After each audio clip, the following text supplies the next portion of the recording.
আপনারা যদি দুই ভাগে বিভক্ত হয়ে যান তাহলে কি হবে? আপনাদের শক্তি অর্ধেকে নেমে আসবে। আমরা শ্রমিকদের জন্য আমাদের হৃদয় কাঁদে। সিলেট জেলা অটো, টেম্পু, অটোরিকশা চালক শ্রমিক জোট 2097 উত্তর বিয়ানীবাজার শাখার নতুন আহ্বায়ক কমিটির অভিষেক অনুষ্ঠান সম্পন্ন হয়েছে।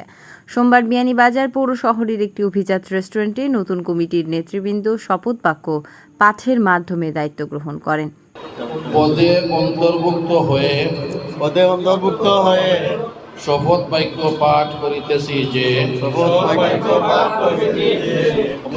আমি অত্র শ্রমিক জোটের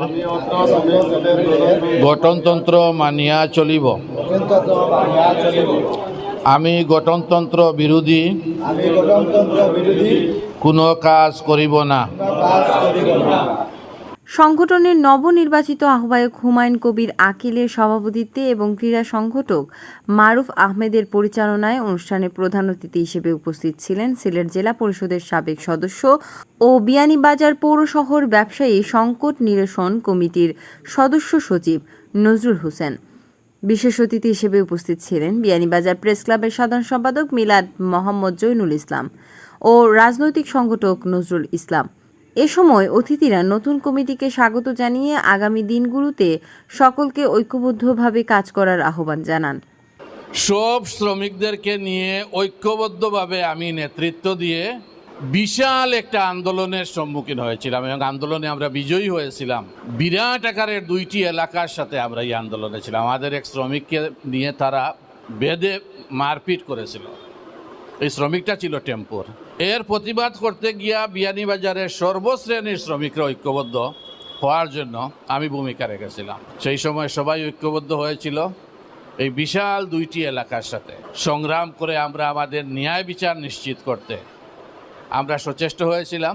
ন্যায় বিচারটা হয়েছিল বিয়ানীবাজার মুক্তিযোদ্ধা সংসদের কার্যালয়ে। আমরা সেদিন কিন্তু সফল হয়েছিলাম। তবুও বিয়ানীবাজারের শ্রমিকদের প্রতি আমার একটা ভালোবাসা আজও যায়নি। ভালোবাসাটা স্থিরভাবে আমার হৃদয়ে স্থান করে নিয়েছে। সেদিন যখন আপনাদের আজকের আহ্বায়ক হুমায়ুন কবির আকিল সাহেব আমার সাথে আলাপ করেছেন যে আমি ওইভাবে ওদের দায়িত্ব নিতে চাচ্ছি, আমি ওনাকে আরও কিছু পরামর্শ দিয়ে আরও উৎসাহিত করেছি যে আপনি তাদের দায়িত্ব নেন। আমিও জানি তারা নানাভাবে নির্যাতিত হচ্ছে। তা আপনারা ঐক্যবদ্ধভাবে আপনাদের যারা বাকি রয়েছে তাদেরকেও বুঝিয়ে সুঝিয়ে আপনারা আপনাদের সাথে নিয়ে আসেন, সংঘর্ষে জড়াবেন না। যে শ্রমিকরা সকল ক্ষেত্রে বৈষম্য এবং নির্যাতন, নিপীড়ন, হয়রানির শিকার হন। আমরা শ্রমিকদের জন্য আমাদের হৃদয় কাঁদে। দুনিয়ার সকল দেশে প্রত্যেক পেশার মানুষের জন্য কর্মঘণ্টা বেঁধে দেওয়া থাকলেও বাংলাদেশের শ্রমিকদের জন্য কোনো কর্মঘণ্টা বেঁধে দেওয়া নেই। এখানকার শ্রমিকরা মালিককে যত বেশি আয় করে দিতে পারবেন, মালিক তত বেশি সন্তুষ্ট থাকে। এখান থেকে আমাদের বিয়ানীবাজারের শ্রমিক ভাইরা তখনকার সময়ও 40,000 টাকা আর্থিক অনুদান তুলিয়া দিছে এই রেজিস্ট্রেশনের লাগি।